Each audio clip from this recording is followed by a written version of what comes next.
Hello, everyone, and welcome to the Mating Psychology Lab. I am your host, Letitia Underwood. If you're new here, this channel explores the psychology behind modern dating, attraction, attachment, mate selection, emotional bonding, desire, rejection, and relationship dynamics. My goal is to help people move beyond surface level dating conversations and better understand the deeper psychological patterns shaping modern relationships today. For my very first video on the newly rebranded channel, I wanted to start with a book that I believe lays an important foundation for understanding modern dating culture and why dating often feels emotionally exhausting, performative, confusing, and even transactional for so many people today. The book is Labor of Love: The Invention of Dating by Moira Weigel.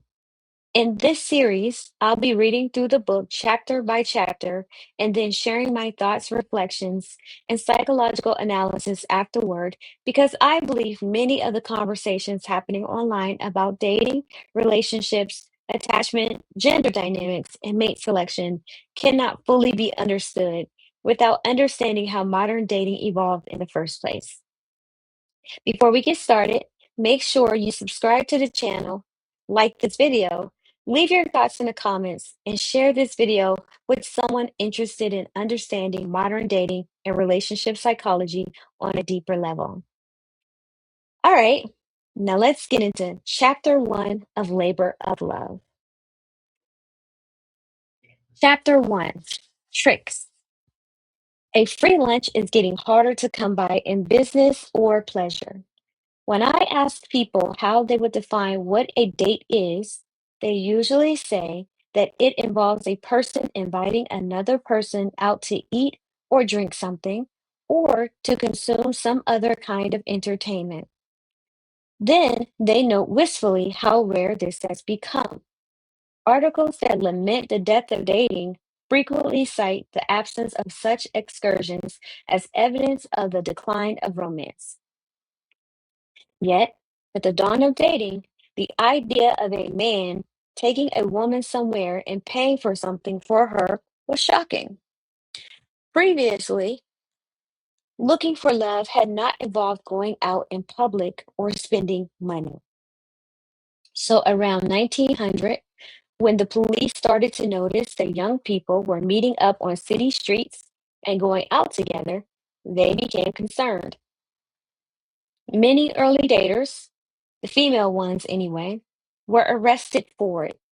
In the eyes of the authorities, women who let men buy them food and drinks or gifts and entrance tickets looked like whores, and making a date seemed the same as turning a trick. The word date first appeared in print in the sense that we now use it in 1896. A writer named George Ade dropped it in a weekly column that he wrote for the Chicago Record. The column was called Stories of the Streets and Town. It promised to give his middle class readers a glimpse into how the working classes lived. The protagonist of the column is a young clerk named Artie. When Artie suspects that his girlfriend has been seeing other people and is losing interest in him, he confronts her. I suppose the other boy is filling all my dates. In an installment published 3 years later, he gawks at another girl's popularity. Her date book had to be kept on the double entry system. The girls a boy like Artie would have dated were a brand new type. In Chicago, people called them women adrift. Starting in the 1880s, more and more women who had grown up on farms or in small towns began leaving their homes to go look for work in cities. When they arrived, they crashed with distant relatives or found cheap rooms in boarding houses. Changes in the economy were creating more and more opportunities for them. They could make garments and other light goods in factories. They could become sales girls in department stores or day servants in the homes of rich families. They could learn shorthand and become office secretaries, or they could work in the laundries, restaurants, and cabarets. African American women were even more likely than white women to be looking for work outside their homes. After the Civil War, a huge population of former slaves tried to find jobs. Discrimination kept many Black men from earning living wages, and Black women in cities often ended up stuck in positions that nobody else wanted. In 1900, 44% of them worked in domestic service. Most were desperate to leave it, while in a white household, they remained vulnerable to physical, emotional, and sexual abuse. Many tried to transition to day work, others even opted for heavy labor. In the 1890s, a stock market crash set off the worst economic crisis that the United States had ever experienced. This sped up the flood of single women into cities. At the same time, a huge wave of immigrants arriving from Italy and Eastern Europe crammed into tenements alongside the Irish who already lived there. The female members of these families joined the job hunt. In the 1960s, the second wave feminist movement canonized the appeal that Betty Friedan made in The Feminine Mystique. Friedan told housewives to flee the suburbs and take on paid work. So today, it is easy to forget that by 1900, more than half of American women were already working outside their homes. Many of them were unmarried. At work or on the way to and from work, they crossed paths with men. It is hardly surprising that some of these singles were interested in flirting and pursuing relationships with one another, and it made sense for them to do so in public places. Where else did they have? The son of a rabbi, Samuel Chatsinoff, came with his family from Vitebsk, Russia, to New York when he was 17 years old. They lived in a housing project on the Lower East Side of Manhattan. Chatsinoff grew up to be a well-known music critic, and in his memoirs, he described their home in the Stanton Street settlement. The average apartment consisted of three rooms, a kitchen, a parlor, and a doorless and windowless bedroom between. The etiquette of courting was strict, he added. If a young man came to call on his older sister, the two of them would have to crowd in the kitchen. If his parents were out, they made Samuel stay in to spy on his sister and any suitors who turned up. Privacy in the home was practically unknown, the grown up Chatsanoff recalled. Privacy could be had only in public. Of course, traditional parents would have preferred to set up their children through family members or matchmakers. In the old country, your family and community had controlled courtship. Many ethnic and religious groups funded political and theatrical clubs in the hopes that their children would meet there. But even strict parents tended to trust their children not to do anything too untoward outside. Many courting couples were allowed to go walking and attend concerts, balls, and plays together. When young Samuel headed out to the park near his home, he saw young men and women everywhere. They strolled hand in hand and squeezed next to each other on benches. They tucked themselves between trees to steal kisses and caresses. English, Russian, and Yiddish drifted through the air. The girls mostly worked in laundries and textile factories. The boys worked in industrial sweatshops. As soon as they punched out, they met up. As twilight wore on, the streets became like one large party into the darkening corners of which couples slipped. Someone might see you, but nobody was likely to. The risk you took became part of your bond. It was a secret that you shared. For people who could afford it, there were a growing number of other date spots. In cities across the country, saloons, restaurants, Dance halls and amusement parks were springing up to cater to new arrivals. The more daters went out, the more destinations they had to choose from. There were penny arcades packed with games. As films grew in length and quality, the owners of such establishments added projectors and started charging 5 cents admission. By 1908, there were 10,000 Nickelodeons across America. Earning money gave young women a new degree of freedom to decide where they would go with whom. Still, their wages did not amount to much. Despite the record numbers of women entering the workforce, the belief remained widespread that they were working not to support themselves, but only to supplement the earnings of fathers or husbands. Employers used this misconception as an excuse to pay women far less than they paid men. In 1900, the average female worker earned less than half of what a man would earn in the same position. This meant that women adrift hardly made enough to eat, much less to spend on leisure. If I had to buy all my meals, I'd never get along. A young woman living in a boarding house in Hell's Kitchen told a social worker in 1915. The social worker, Esther Packard, was preparing a series of reports on the lives of women and children in the neighborhood. If my boyfriend did not take me out, another woman asked, how could I ever go out? Packard saw her point. In her case file, she noted, the acceptance on the part of the girl of almost any invitation needs little explanation. When one realizes that she often goes pleasureless unless she accepts free treats. Most middle class onlookers were less sympathetic. They had their own system of courtship. It was called calling. And around 1900, it still followed an elaborate set of rules. When a girl reached a certain age, usually around 16, she became eligible to receive suitors. For the first year, her mother would invite men to call on her on one of several afternoons per week that they both spent at home. After that, if she met a man she liked at one of the social gatherings she attended, she could ask him over to the house herself. A man might simply show up at the home of a young lady he admired.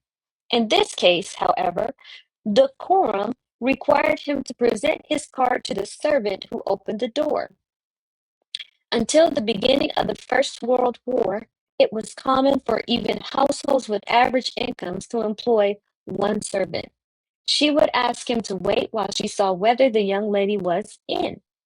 If the girl did not want to see her visitor, she could tell her servant to say she was not there. If she did, he could come into her parlor. There, the pair could talk or sing and play the pianoforte, chaperoned by her mother and other relatives and friends. Today, calling sounds like holding an awkward kind of office hour, but to the people who did it, it offered the comforts of clear conventions and a community to watch over you while you performed them. It also reinforced a set of strong beliefs about the proper places of men and women. The ritual made into agents in pursuit. It made women the objects of desire. Some called it the doctrine of separate spheres. It held that women should stay in their homes, tending lovingly to their families. Men, by contrast, should compete with one another to earn money in public. Political conservatives now call these gender roles traditional and claim that they have been hardwired into us by evolution. But there is nothing timeless about them. In fact, the idea that men and women were so fundamentally different would have made little sense to people who lived even a few hundred years ago. Before the Industrial Revolution, most people in Europe and the United States subsisted by running small farms or businesses with members of their extended families. The men and women assumed different responsibilities. He plowed the fields, she killed the chickens. She churned the butter, he took it to town to sell. But both were clearly engaged in the same endeavor. So were their children. It's no accident that in English we call childbirth labor. After the physical burden of pregnancy and giving birth, there is all the work that follows: feeding and caring for your offspring, teaching them enough to get by and get along with others. You had children because you expected them to help you at work and to care for you during your old age. In this way, the goals of labor and the goals of love dovetailed. When masses of people began to leave farms for factories and family businesses for large corporations, the work that women did having and raising children and caring for their husbands continued to create economic value. Women sustained and replenished the workforce, and they drove consumption. As industrialization progressed and lighter industries began mass producing items like clothing and food, it became vitally important that there be households, meaning housewives, to buy them. But as working for a salary became standard practice, the reality that housewives contributed to the economy became harder to see. The idea arose that work was what someone else paid you money to do. Not work was what you were not paid to do. Work was what men did out in public. Not work was what women did at home. According to this theory, women had no desire to be compensated. They did all they did out of instinct. We give our time and energy to others as automatically as a cow grazes or the grass grows. Our caring is a natural resource. It follows from this worldview that female labor did not count. Of course, women should do their work for free. Many women even came to believe that it was simply in their natures to do anything for love. The calling class had a lot at stake in the idea that women cherished being confined at home, providing attention and affection to the men around them. So they were both repulsed and fascinated by public women. Whores went out and demanded to be paid for what wives had to give away for free. Their existence challenged everything the middle class people believed about female nature. Prostitution has been called the world's oldest profession, but like many professions, it was changing dramatically around the turn of the last century. In the late 1800s, more and more women struggling to get by in the industrializing economy took on sex work. Individual prostitutes had once operated like artisans, small business owners, or housewives who dabbled in freelance consulting. But as cities grew, brothels began to be organized on a corporate basis. Men were the bosses. By the 1890s, several cities had large, well organized, and officially tolerated red light districts. In New Orleans, the city government printed brochures listing the names of establishments in its vice quarter. Storyville, the acts they offered, and the going rates for each. The San Francisco Tenderloin included multi-story brothels that incorporated light shows. Critics who were horrified by these places said there was no way women could be choosing to work in them. The belief became widespread that vulnerable girls were being abducted and sold into white slavery. In the summer of 1910, the newly founded Bureau of Investigation, BOI, the precursor to the FBI, launched an investigation into brothels around America. Agents warned women that making dates with strangers could send them down a slippery slope toward disrepute, disease, and death. It took a spitfire like the anarchist Emma Goldman to point out that the white slave hysteria seemed a little misplaced. In a scathing article criticizing the popular obsession with prostitution, Goldman quoted the famous British sexologist Havelock Ellis. The wife who married for money, compared with the prostitute, is the true scab. She is paid less, gives much more in return in labor and care, and is absolutely bound to her master. Our culture remains fascinated by the myth of the all giving wife and mother and her twin, the prostitute.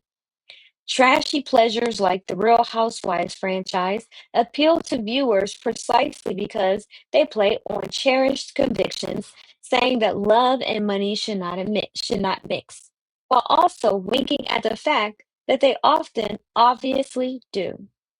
On an episode of The Real Housewives of Beverly Hills that became notorious, one of the housewives, Yolanda, hosted a group of friends in her recently remodeled kitchen. Over white wine, she delivers some real talk on the importance of keeping sexual passion alive in marriage. Let's get it straight, Yolanda said. Men love beautiful women, and beautiful women love rich men. They will fuck your husband for a Chanel bag. This, she seemed to be saying, was why it is imperative to fuck your husband first. If you have found your true love, it should be easy. According to Yolanda, true love is what you share with a man who finds you as sexy as you find him rich. It makes that exchange of that exchange of sex for financial security, consumer pleasure, and social status easy. Not like work at all. The irony, of course, is that all the housewives who appear on Housewives thereby become professional housewives. Impersonating themselves, they gain credentials that let them leverage their stay at home identities into lucrative careers as consultants and businesswomen. In that capacity, they sell products to enrich the housewife experience, like skinny girl margaritas. No wonder the real housewives are so beloved. We live in an era that tells people to do what they love and let their passion take care of their profession. Yolanda is a heroine for an age that believes in getting rich by turning your feelings into assets. The old fashioned practices of chaperone courtship and culling had drawn clear lines between the worlds of men and women. Dating undid them. It took courtship out of the private sphere and into public places. It transferred control over the process from the older generation to the younger generation, from the group to the individual, and from women to men. It all seemed highly suspicious to the authorities. In the early 1900s, vice commissions across the country sent police and undercover investigators to check out spots where people went to make dates. As early as 1905, private investigators hired by a group of progressive do-gooders in New York City were taking notes on what we can now recognize as the dating avant-garde.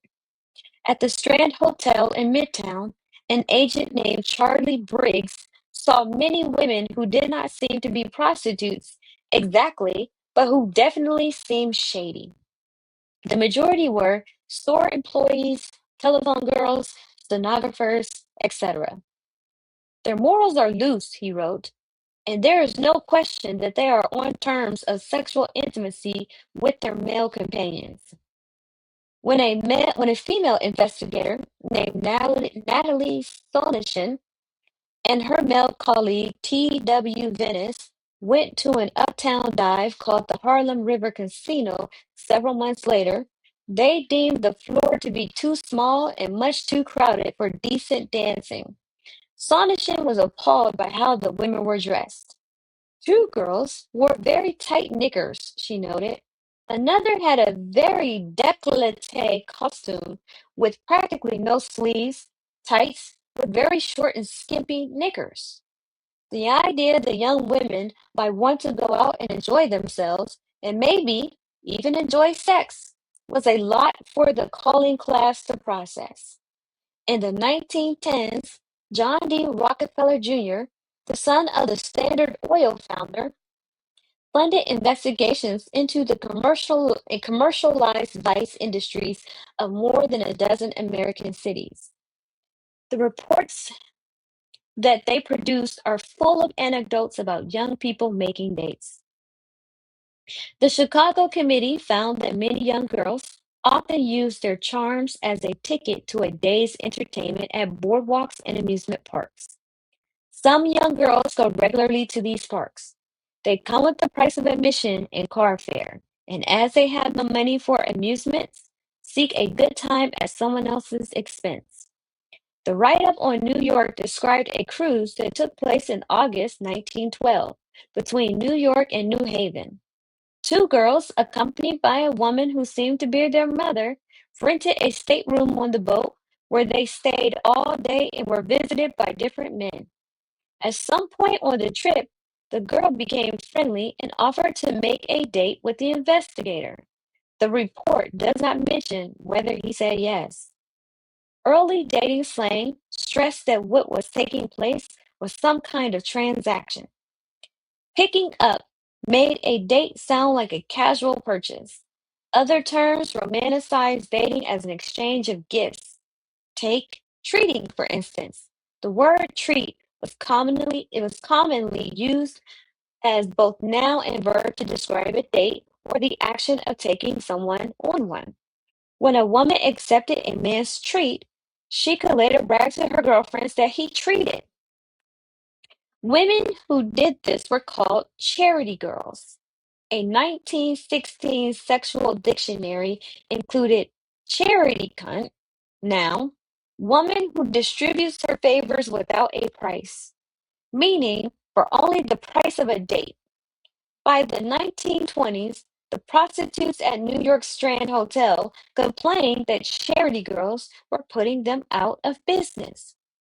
The key fact that distinguished a charity girl from a prostitute and still legally distinguishes an escort from one was that she did not take cash.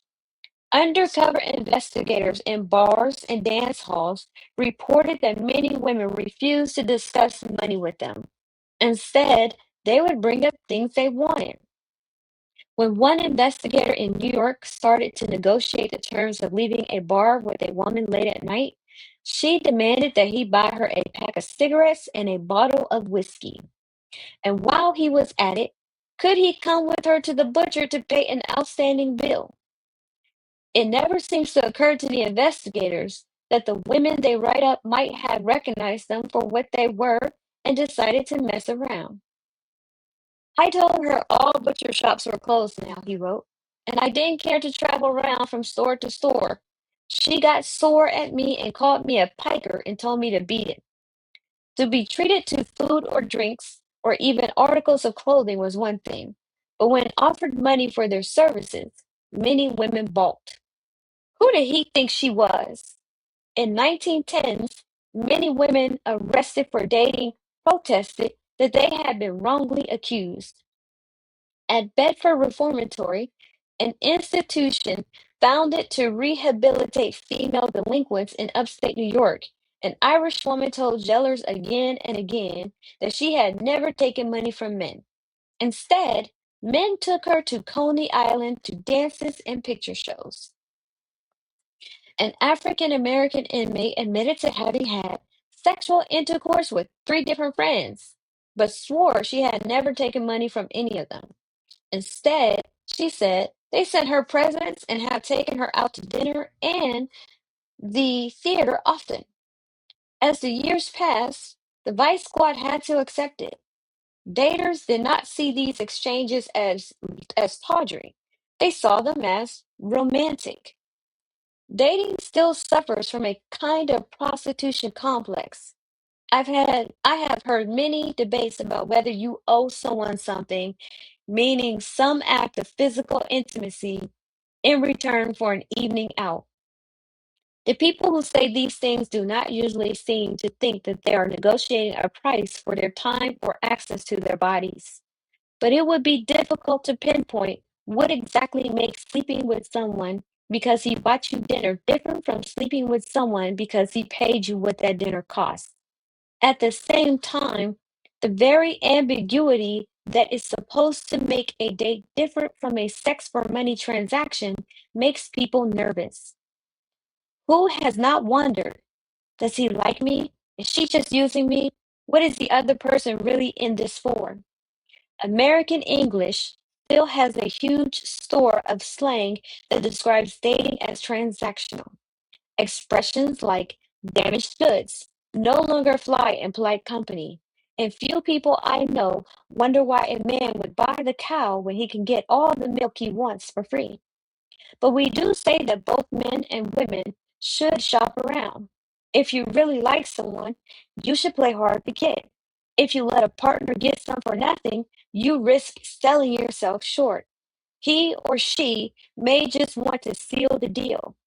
Friends with benefits offer a sense of security, but they come with trade offs. Wait too long and you may have to settle. If you're on the market, it's wiser to invest in a relationship. This is before we even get into all the increasingly common ways of talking about dating that self consciously borrow concepts from economics. People conduct cost benefit analysis of their relationships and cite the low risk and low investment costs of casual sex. They try to position themselves to optimize their romantic options. A larger sector of the advice industry encourages people to approach their love lives equipped with a business strategy. In 2003, a dating coach named Rachel Greenwald published a 15-step action program. Find a husband after 35 using what I learned at Harvard Business School. Greenwald promises to teach daters of a certain age to see the problem of finding a husband through the eyes of a marketer. Blogs about online dating obsess about ROI, short for return on investment. There is one other rich set of metaphors used to describe dating. These imply that dating is like playing a sport. It is not just a basis. We take long shots. Losers aim too high and strike out. Don't hate the player, hate the game. If you ask a friend to be your wingman or to run interference, that friend must take one for the team. Friends do not let friends get cock blocked, they help them score. People may use these expressions half jokingly, but the fact that so many of them remain current shows that our culture still sees dating as a transaction that takes place on uncertain terrain between work and play. It also tells us something about the gender roles that many daters still feel pressure to perform. Theoretically, these two sets of metaphors are equal opportunity. In many social circles, a young woman can now call herself a baller and assume she will be understood. A young man can joke about playing hard to get and expect the same. But the cows and milk and allusions to testes make clear that we still associate these opposing attitudes toward love and sex more naturally with one gender or the other. A female player, like a man slut, adopts a kind of drag by professing to be so. In other words, our slang suggests that we still think dating is work for women and recreation for men. Over the past few decades, it has become commonplace to observe how dramatically the digital revolution is disrupting dating. Yet many of the disruptions that new sites and apps have brought about recall the changes that brought dating into being in the first place. I have seen a sandwich board outside a bar joke that they had 3D Tinder. It took me a minute to realize that by saying that they served the 3D version of a popular dating app, all the owners meant was that there were people inside.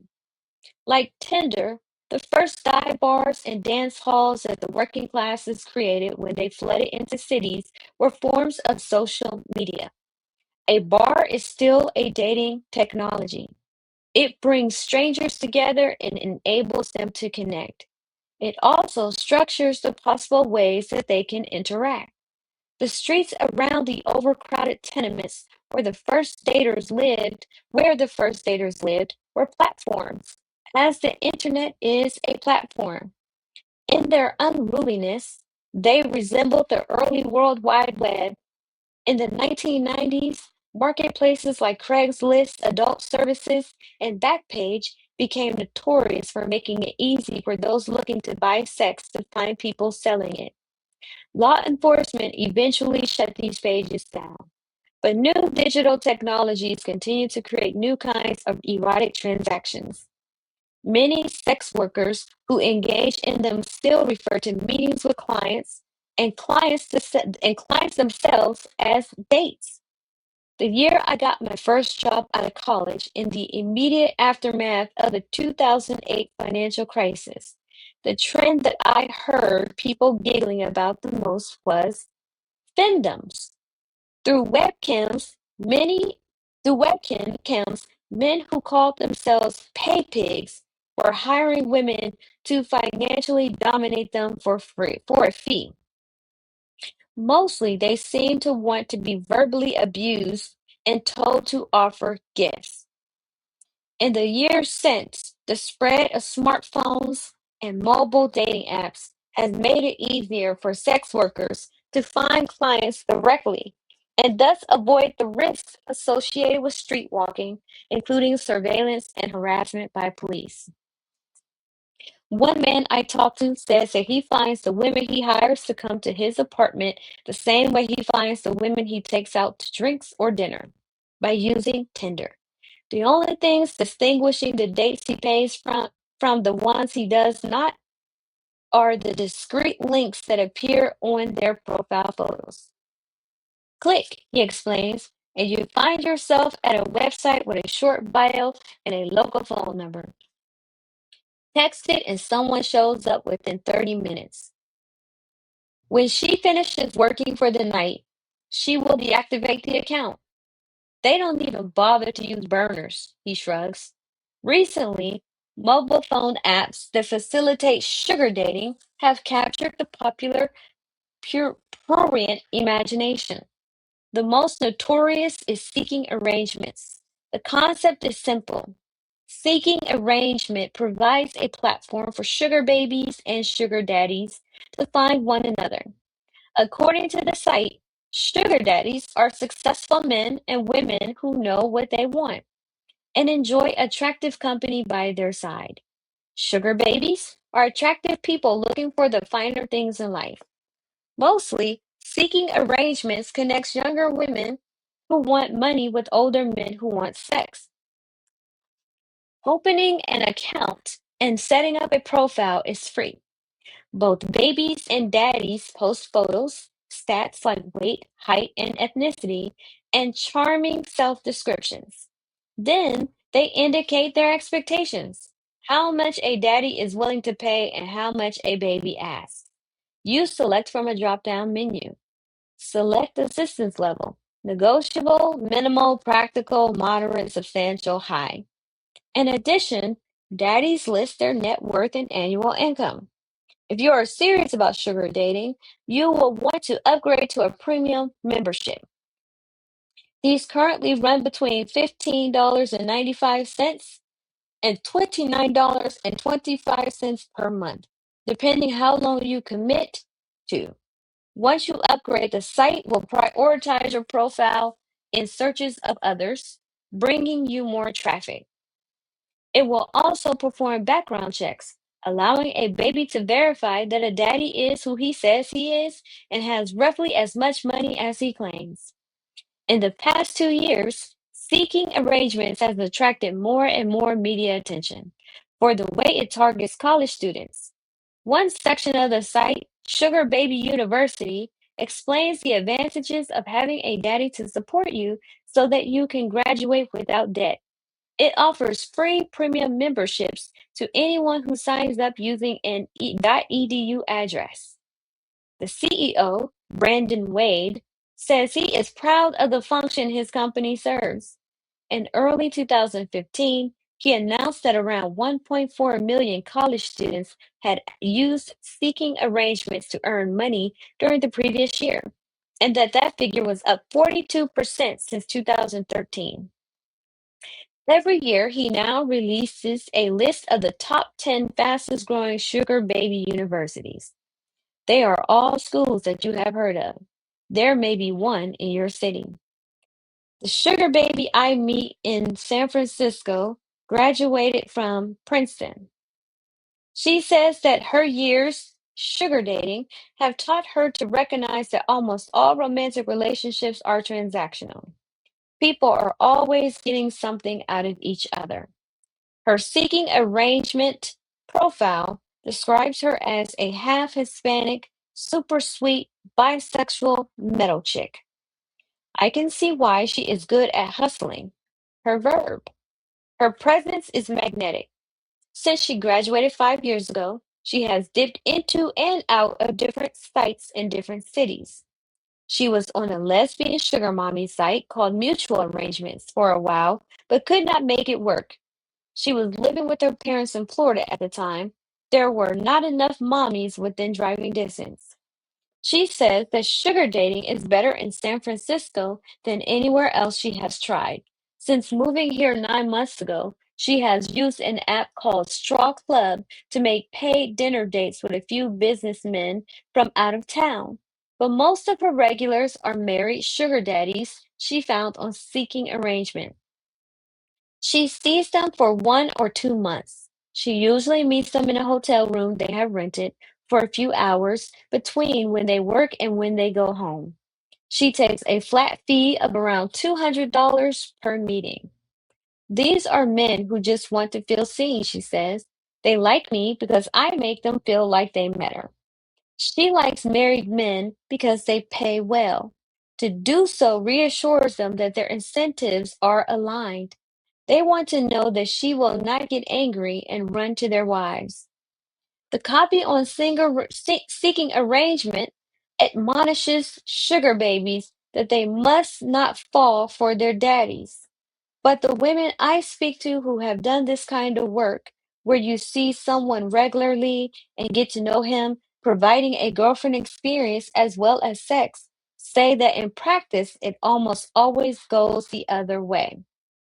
A professor now in her 40s tells me about a client she met while working as a dominatrix in a private dungeon during grad school. He would come once a week, bringing her books and theater tickets. She made the mistake of telling him her real first name.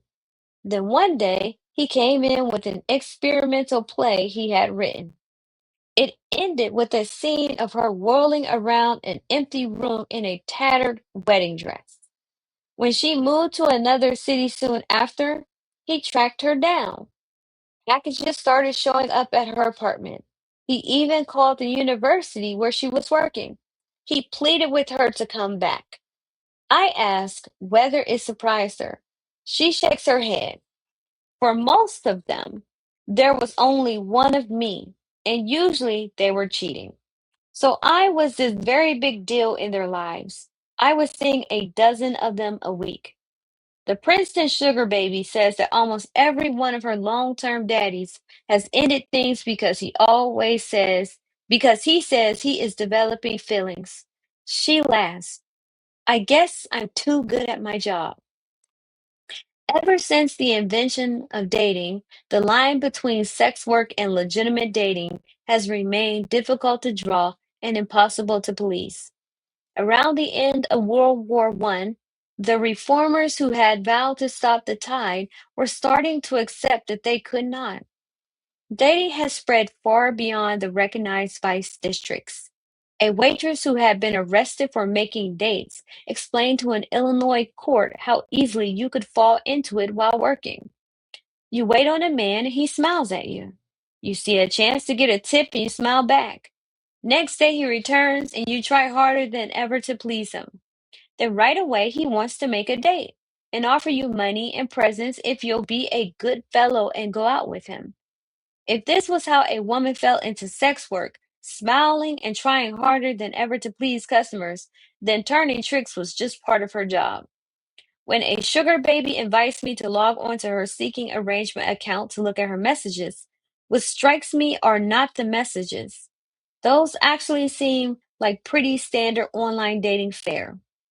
What do you do in your free time? Right? I like on I hike on weekends. What do you write? Sci-fi and fantasy mostly. How about you? I like to sail. I've always wanted to learn. Maybe you can give me lessons. Smiley face. What shocks me is the vanilla corporate language the company uses to tout itself as a kind of job training center. All paid dating sites are laden with euphemisms. They have to be. This is how they stay on the right side of the line that divides legal escort services from illegal prostitution. But seeking arrangements goes to extraordinary lengths to promote the idea that sugar dating prepares you for a career. The ex dominatrix tells me she bluffed her way through interviews at several dungeons she applied to by alluding to rope and needle skills she did not actually possess. It did not matter. All that the people hiring cared about was your physical type: white, Asian, black, or Hispanic, short or tall, curvy or thin. Once she got hired, coworkers taught her during downtime how to stimulate clients to orgasm without directly touching their genitals. The dungeon did not pay for the hours that employees spent receiving this kind of on the job training or waiting for clients to show up. Like Uber drivers, the girls bore the upfront expenses of costumes and makeup and regular waxes, manicures and pedicures, and they paid a portion of their earnings for the opportunity to work. Seeking arrangement encourages babies to think of the site as a source of opportunity for personal development, describing the daddy's role as membership. Near major sugar baby universities, it hosts meetups where women are invited to talk about sugar dating as a route to financial empowerment over coffee and chocolate fondue. The last time I logged on to the site, the most recent post on its blog was called, "Your application has been unsuccessful." Consider the position of an employer looking to hire new staff, the anonymous author begins. This is basically what the process of meeting a potential sugar daddy is like. The 7 mistakes to make a profile a miss include poor communication skills, poor presentation skills, asking the wrong questions, and no wow factor. That is the same things that would make you sink a job interview. As the first decade of the 20th century gave way to the second, the middle classes gradually accepted dating as a legitimate form of courtship. In 1914, Ladies' Home Journal, the largest circulation magazine in the country with more than 1 million readers, ran a short story about a sorority sister and her love life. The author put the word date in scare quotes, but did not see a need to explain it further. By the early 1920s, stories about college students going out to dinners and dances and vaudeville shows and movies had become widespread. Soon, nobody seemed to remember that these activities ever appeared dubious. Today, authorities like the New York Times refer to them offhand as traditional. Americans seem to have gotten over the ambiguities that once made vice squads worry that dinner dates were just another form of sex work. Yet other ambiguities remain. If daters are often unsure about what it is they are trading on the market, there is also a lot of uncertainty regarding the point of dating. What is dating for? The rituals of calling had served a clear purpose: marriage. The parents and relatives who oversaw the process had a clear incentive to make sure that courtship led to the formation of new couples who would start new households and produce heirs. Not only would this make their children happy, it also would enlarge and extend their family property. The first entrepreneurs to create dating platforms had different incentives. The success of restaurants, bars, and amusement parks did not depend on the quality of marriages that resulted from dates there. It depended on the volume of daters who came and went.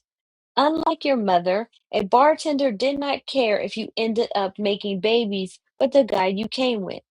In fact, the best thing would be if no one ever settled down.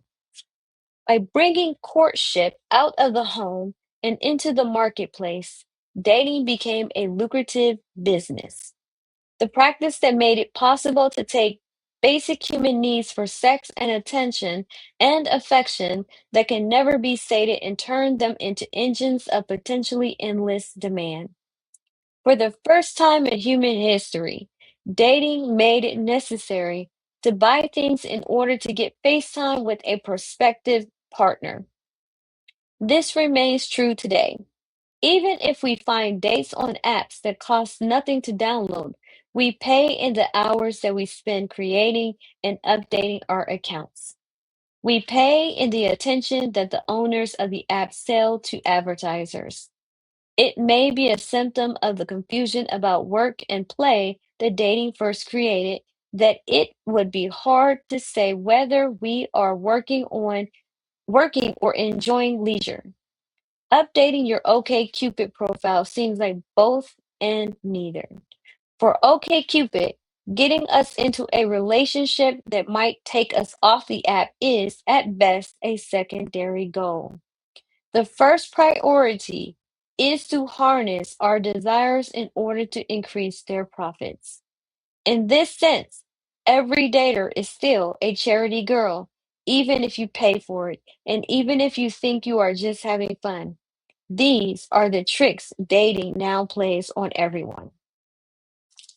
And that is the end of chapter 1. Tell me what you think in the comments.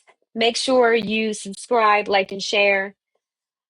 My thoughts on chapter 1. Um,